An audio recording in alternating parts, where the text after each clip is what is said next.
Basi nataka kuzungumzia kuhusu mambo 7 haya yanayoleta ladha katika ndoa zetu, na mmoja wao ni upendo. Mmoja wao ni upendo. Biblia inasema ya kwamba men ought to love their wives just as they love their own body. Ni wajibu wako binafsi kupenda mwili wako. Ukipenda mwili wako, utalisha mwili wako. Ukipenda mwili wako, utaosha mwili wako. Hutawacha mwili wako ikuwe chafu. Ukipenda mwili wako, utafalisha mwili wako. Na hapa mtume Paulo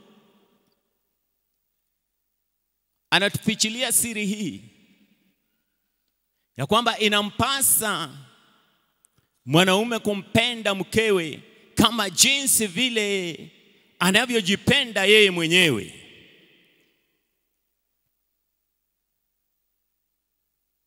Hii ni siri kwa kila mmoja wetu, ya kwamba ukitaka ndoa yako iwe nzuri, ndoa yako iwe na ladha, upendo ni kitu ya kwanza. Upendo ni kitu ya kwanza. Na hiyo ndio ile kitu inakosekana katika ndoa nyingi. Upendo unaendanga ukipungua. Upendo unaenda ukididimia. Wakati ndugu na dada walipochumbiana, upendo ulikuwa hali ya juu. Lakini wakati wanapokuja pamoja kuishi, upendo ule unaanza kupungua. Hapana, tukaweze kuiga mfano wa Ibrahimu na Sara. Upendo wao haukupungua, upendo uliendelea kuimarika. Upendo ni kitu ya muhimu sana katika ndoa.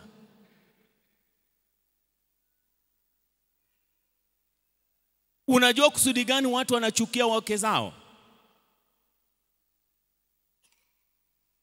Ni kwa sababu hawajipendi hao wenyewe. Hao wenyewe hawajui kujipenda, na vile hawajui kujipenda, basi inaingia hata kwa yule mke, hawezi wakampenda kwa sababu hajui kusudi hajui maana ya kupenda mume. Naye Mungu, nilipokuwa nasoma kitabu cha Biblia, Mungu akaweza kuniambia ya kwamba mke natakana nikampende, kwa sababu mimi kama mume nilifanywa nikalala usingizi. Adamu alifanywa kalala usingizi mnono. Baada ya kulala usingizi mnono, kisha akatolewa ubavu wake, na baada ya kutolewa ubavu wake akaumbwa mwanamke. Na alipoumbwa mwanamke, alipoletewa Adamu alipomuona mwanamke, akasema, hii ni mfupa wa mfupa wangu, na hii ni mwili wa mwili wangu. Na hiyo inaniambia ya kwamba ninampasa kumpenda mke wangu kama vile ninavyojipenda mimi mwenyewe, kwa sababu mke ni mwili wangu. Wapendwa, huyo mke ni mwili wako. Kama hukujua, ujue siku ya leo. Ni ubavu uliyetolewa. Unaona? Na mimi naona kama ulitolewa upande wa kushoto, haikutolewa upande wa kulia. Naona hiyo ubavu ni kama ilitolewa upande wa kushoto, kwa sababu mume ni kichwa, na mume akiwa kichwa, na tunaona ya kwamba hata katika wakubwa mtu akiwa mkubwa anakuwa upande wa kulia, na mdogo anakuwa upande wa kushoto. Sasa mume anatakana akuwe upande wa kulia, na mke anatakana akuwe upande wa kushoto, ili mtu akikuja kwako anataka kuleta kisirani, unaweza kumlinda utaendelea vizuri, kwa sababu mkono wa nguvu ni mkono wa kulia. Unaweza kutoa mkono wa nguvu na kusema ya kwamba usimguze huyu. Akikaa mkono wa kulia atakuzuia kutoa nini? Mkono. Kwa hivyo kila mtu ajue mahali pake pa kukaa. Kwa hivyo tunaona ya kwamba upendo ni kitu ya muhimu sana. Penda mwili wako. Penda mwili wako wakati unaenda kulala. Make sure umeosha mwili wako. Make sure umesugua meno yako. Usiende kwa kitanda ukiwa unanuka mdomo. Hata kuambia, lakini yeye anaumia ndani ya moyo wake. Na hiyo, na hata kwa Selene pia. Sio kwako peke yako, hata kwa Selene pia. Una make sure unamfanya na kuwa msafi. Nguo zake hizo unaosha. Anang'ara. Unaona, aking'ara anang'aria wewe. Si mmekula kiapo hapa? Sio hata anang'aria mtu mwingine. Si ile kiapo amekula hapa itamkula. Ile kiapo mmekula hapa itakukula ukienda nje ya hiyo kiapo. Unatakana ukae katika utunze hiyo kiapo. Yaani mfanye ang'are, naye mfanye mwenzako ang'are, na ujua kwamba kile cha muhimu ni upendo. Upendo inastiri wingi wa makosa. Biblia inasema katika kitabu cha 1 Peter chapter 4 verse 8. Petro wa kwanza 4 mstari wa 8, ya kwamba upendo inafanya nini? Inafunika wingi wa makosa. Upendo. Hiyo ndio muhimu, mtu kupenda mwenzake. Hapa kuingia kwa ndoa hii kuna kukwarusana. Sio ati mtakaa tu mkicheka. Hapana, utaanza kuona vitu tofauti katika hii ndoa. Upendo itakuwa imefunika mambo hayo yote. Kwa hivyo yani love covers multitude of sin. Upendo inastiri makosa yote katika kitabu cha 1 Peter, Petro wa kwanza 4 mstari wa 8. Na tunaendelea kuambiwa ya kwamba katika kitabu cha Wakorintho wa kwanza 13 mstari wa 13. Ama Wakorintho wa kwanza 13, ukianzia pale mpaka mwisho wake ni 13. Inasema ya kwamba nijapoongea na ndimi kama malaika, na hata kama naweza kutenda miujiza ili nikaweze, nijapoongea na ndimi kama malaika ama kama wanadamu, na hata kama naweza kutenda miujiza, niondoshe milima itoke ikaweze, niamurishe iende mahali nataka, kama sina upendo, mimi ni debe inayepiga kelele tu. Tusiwe debe inayopiga kelele. Bwana Yesu asifiwe. Tusiwe debe inayopiga kelele. Biblia inazungumzia wazee mzee watatu walienda wakatembelea boma fulani. Hiyo boma hatu kuambiwa. Walipofika katika ile boma, wakakaa kwenye ua.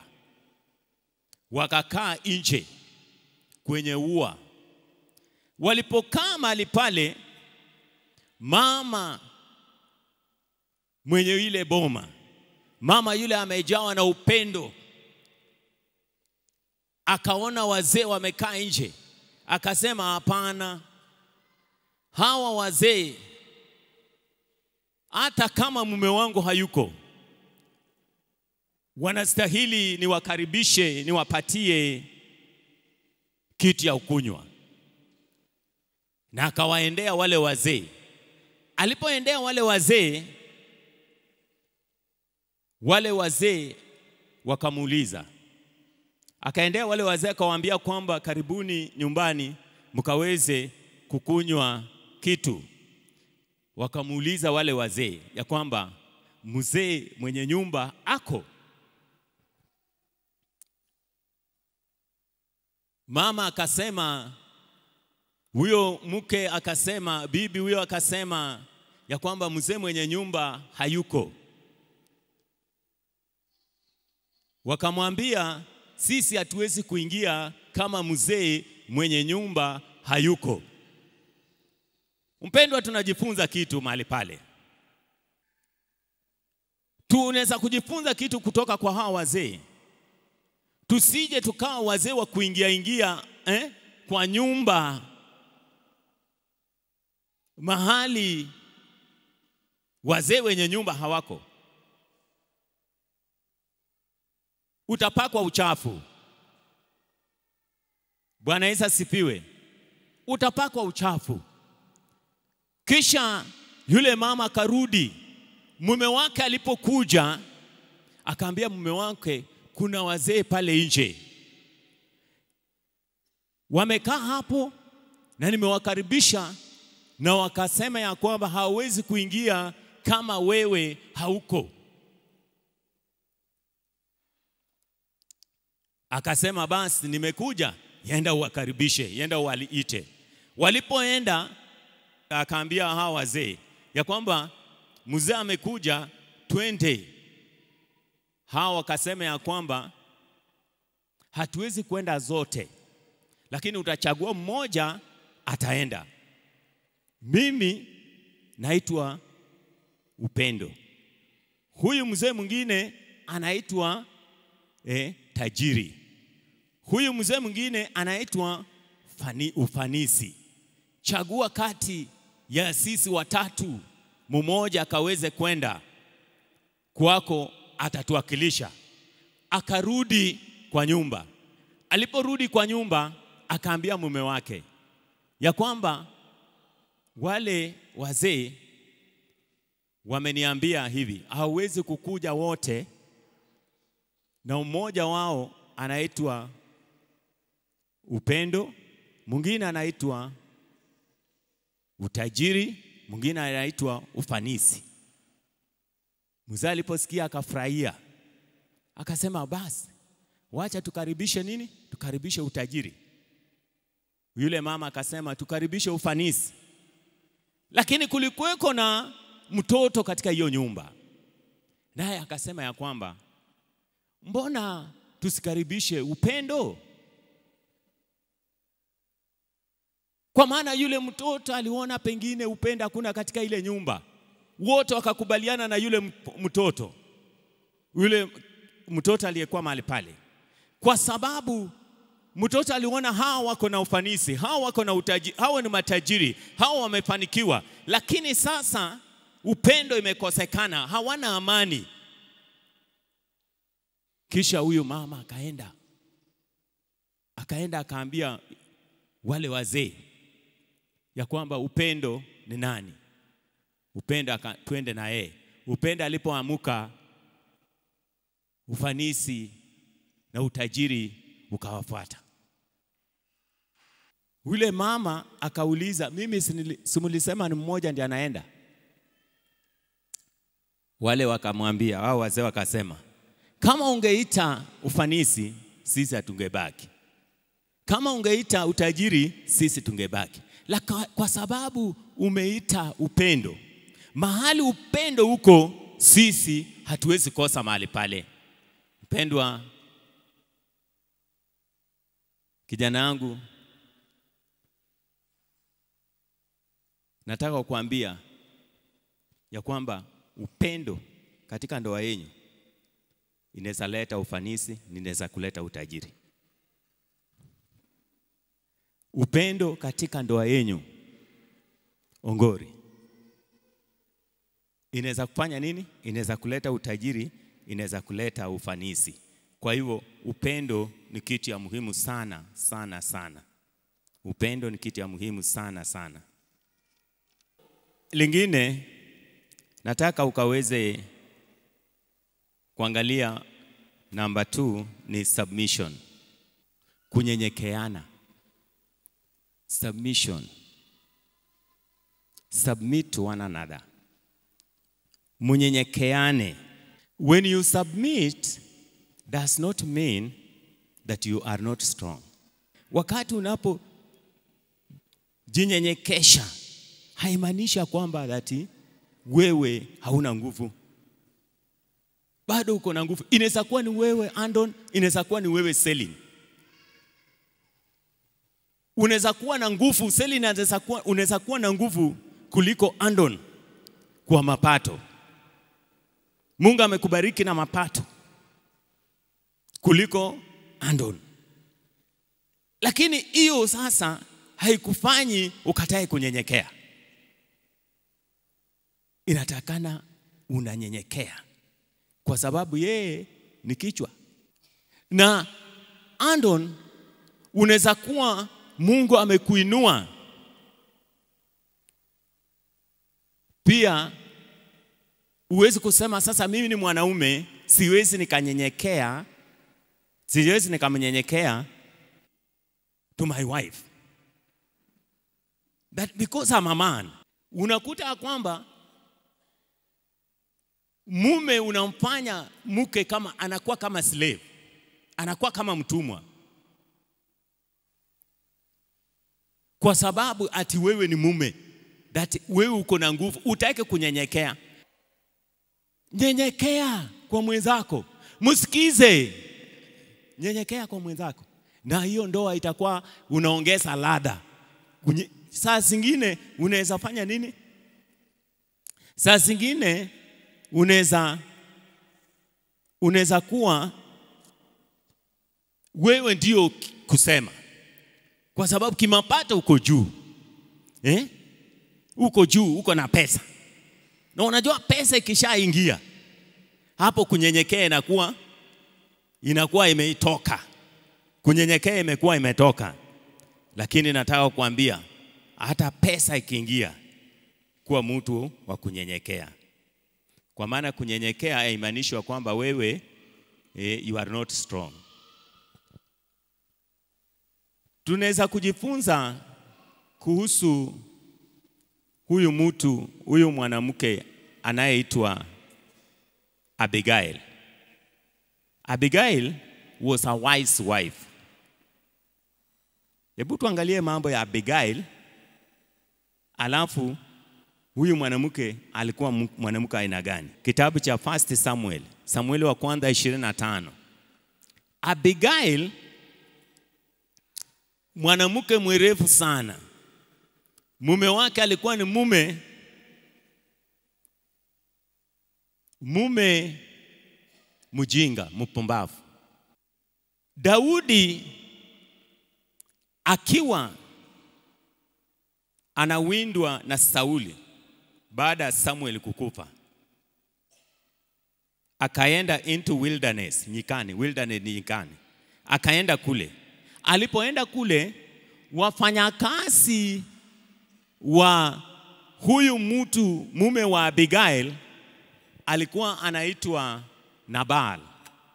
Wafanyakazi wa Nabal walipokuwa pamoja na Daudi wakiwa nyikani, Daudi alikuwa na make sure hawa wafanyakazi wa Nabal anawapatia chakula.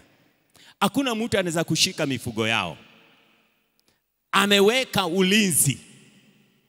Na ikafika wakati Nabal akatengeneza sherehe. Na Daudi akasikia ya kwamba Nabal anatengeneza sherehe na mimi niko na shida. Nitume watu 10 kwake waende wakamwambia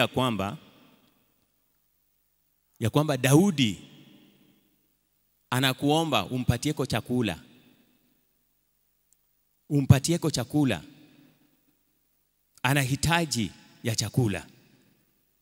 Huyu mwanaume Nabal kile alisema ya kwamba mimi siwezi nikapatia Daudi chakula kwa sababu yeye ametoroka kwa Sauli. Yeye simjui. Na Daudi aliposikia hivyo, Daudi akachukua askari wake. Anataka kwenda kufamia Nabal na kuua wanaume wote wale wako na Nabal, pamoja na Nabal. Lakini mmoja wa wafanyakazi akakimbia, akaenda akaambia mke wa Nabal, Abigail. Akamwambia kwamba bwana wako amenyima Daudi chakula na Daudi ndiye amekuwa akitulinda tukiwa pale nyikani. Huyo mama kila alifanya alichukua chakula na kupanda kwenye punda na kwenda kutafuta mahali Daudi yako. Alipofika mahali Daudi yako, akaambia Daudi, wachana na mume wangu yeye ni mtu mbaya kama jina lake. Na najua wewe usimwage damu na tayari Mungu amekuchagua. Na utakapopata uongozi unikumbuke. Wacha adui wako Mungu apate kuwashughulikia. Na kweli mama huyo aliposema hivyo, Daudi akasema kwamba kama ungekuja nilikuwa naenda kuangamiza Nabal na wanaume wote katika hiyo mji. Lakini vile umesema sasa sitafanya. Akafanya nini? Mwanamke akaokoa boma. Unaona, akaokoa boma ya Nabal. Kwa sababu saa zingine mwanaume anajiona kwamba yeye he's so strong, ako na kila kitu, ako na mali. Tukue kama nani? Tukue kama mfano wa Yusufu. Yusufu alikuwa mwanaume mzuri.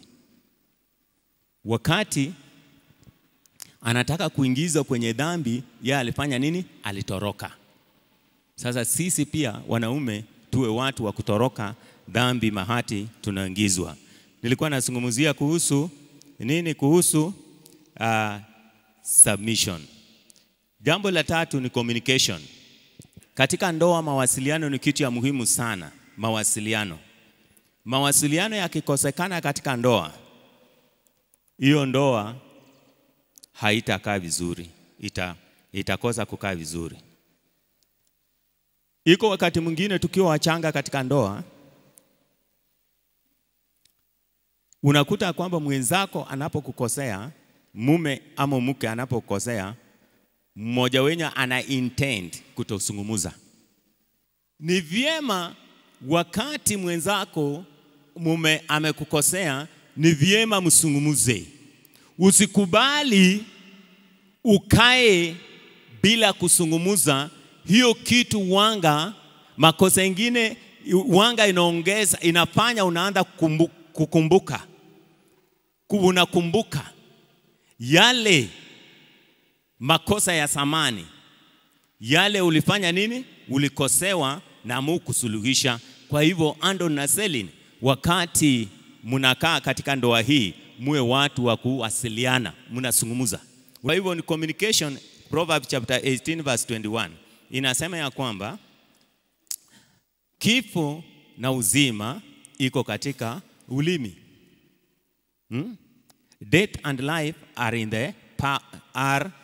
in the power of the tongue, and they that love it shall eat its fruit. Ulimi, communication. Unaona, inasema ya kwamba death and life they are in the power of the tongue. Kwa hivyo hapa hii ulimi wacha isungumuze uzima. Kwa hivyo communication, tuweze kuwasiliana. Communication namna gani? Kuna mambo mazuri sana unaweza kaambia bibi. Kuna mambo mazuri sana unaweza kuambia mume wako. Kuna majina mazuri sana unaweza kumuita. Unaweza kumuita, wachana hii vitu watu wanaitana babe. Baby hii ni majina gani?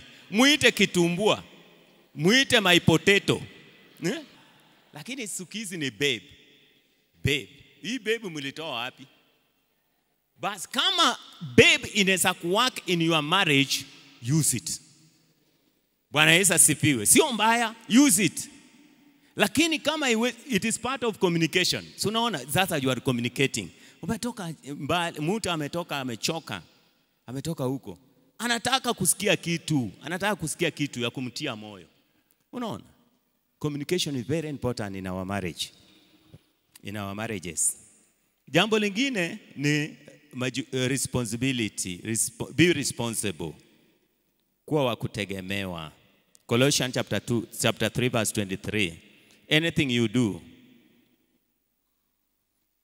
Anything you do, do it as you are doing to the Lord.